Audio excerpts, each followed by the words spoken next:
on mainstream sports media. But, before we go, Etan, we were speaking in the beginning about George Karl, longtime coach in the NBA. Like I said, somebody who on the most superficial level, I think is most known both for leading the Sonics to the finals against Jordan, definitely, but also known for somebody who would wear out his welcome very quickly in different places. That's the superficial version. But then a story came out this week that said a little bit more, and then you also had something you wanted to say. So I throw it to you, sir. Right. So Nancy Lieberman was on a podcast with Michael Beasley, and she was telling that, in her opinion, that George Karl was racist. That's the words that she used. That he was racist. She sat in the meetings. She was disgusted by the things that she heard over and over again, that he would make racist remarks and nobody would say anything. And she said, yes, he's been racist for a very long time. That came as no surprise to me.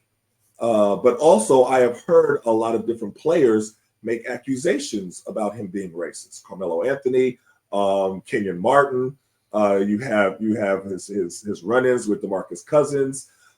He actually had an issue with Ray Allen. Who has a problem with Ray Allen? I haven't heard Ray Allen have an issue with anybody in the NBA ever, to be honest with you, as far as the coaching staff. But there was something that I remembered once I read this. And I was coming out of the draft. So this is going back to 2000. And I'm working out. So when you come out the draft, you're working out for different teams. I was working out for Milwaukee in their facility. So there's a few guys that were there working out with me. I think it was like Jamal McGlure and a few other guys. And I remember George Karl coming down the steps, walking down the steps looking like Boss Hogg. You remember Boss Hogg from that? Y'all might not know that reference, but Boss Hogg from the Dukes of Hazzard, that's how he walking down, and just with this arrogance, and he had, his clipboard and just twirling his pencil, and so he said, "Hey, where's the fat black kid?" And I looked. He's like, "Well, is he somewhere, eating some chicken, or just somewhere greasy? Get his fat butt out here so he can run that chicken grease off." And I looked and I said, is that the way that he talking about? And he was talking about Tractor Trailer. I've heard this with my own ears. Yeah. And so I looked at some of the other guys, and they all shaking their head, and the different, equipment people and the different coaches, they're shaking their head and like doing like this. And I remember I called my agent. I tell him, I was like, tell them not to draft me. Like, if I sit down to here, this would not work. I would not go well with this. And this is the norm for him. Tell him not to even draft me. So then later on, when I heard the things that Kenyon Martin was saying, when I saw the things that Carmelo was saying, I always remembered what I saw that during those draft workouts. So none of this surprises me. Now, I am glad that Nancy Lieberman has put it out into the forefront because, as you know, it reverberates differently with white America when they see a white face say it. You know what I mean? They'll dismiss Carmelo. Oh, he's just mad because something else. They'll dismiss Kenyon Martin.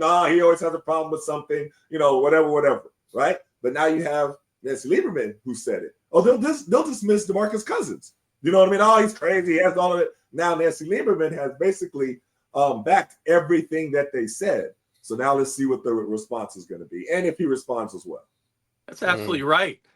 And when I saw the clip and Nancy Lieberman said, "Ask Carmelo," and my reaction was, "No, I don't want you to ask Carmelo. I need you to hear what Nancy Lieberman has said, because Carmelo has said a lot." I thought George Karl is racist for a long time based off of how his treatment of Carmelo, both as a player, and then he wrote a book in 2016. I'll give you just a couple quotes of that book. He says of J.R. Smith in his book, had a huge sense of entitlement, subjective, okay?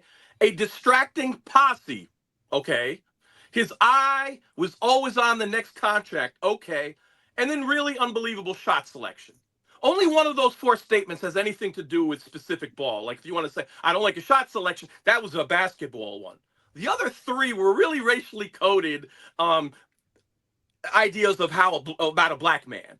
And, JR was, when he came to the Knicks after that, he actually was a number 2 scorer. He was maximized in a way that really elevated him, and he helps to win a title with the Cavs. And then if I bring you to Carmelo, he had terrible things to say, Carmelo, publicly in his book. And I'll read you that quote. Carmelo was a true conundrum for me in the 6 years I had him. In Furious George, he wrote that, okay? He was the best offensive player I ever coached. Big praise. He was also a user of people, quote unquote, addicted to the spotlight, and very unhappy when he had to share it. These are your subjective opinions about Carmelo.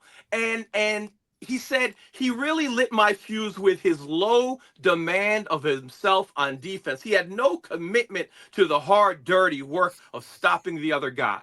That is complete BS. I watched Carmelo, and there was that defensive part. If you know anything about basketball, Carmelo's a tweener, what they call a tweener. He's a little bit too tall at 6'8" to guard the fast 6'6" guys, and he's a little bit too small to post up to guard some of the bigger guys who are taller than him. And ironically, what makes him unguardable on offense, those same reasons why people can't guard him, makes it a little bit more difficult on defense. But with George Karl, you don't get basketball analysis. You get subjective opinion that has anti-blackness permeating every statement. So when I hear what you said, Etan, it tracks with what he said publicly. Well, some good comments on that as well, as people, sort out the legacy of somebody who's actually been trying recently to find his way back into the NBA somehow and been very public about, why am I being shut out? And I think it's important to say, because people talk, and maybe that's why. Etan Thomas, Chuck Modiano, thank y'all for making the time here on today's Collision. For everybody out there listening, please stay frosty. We are out of here. Peace.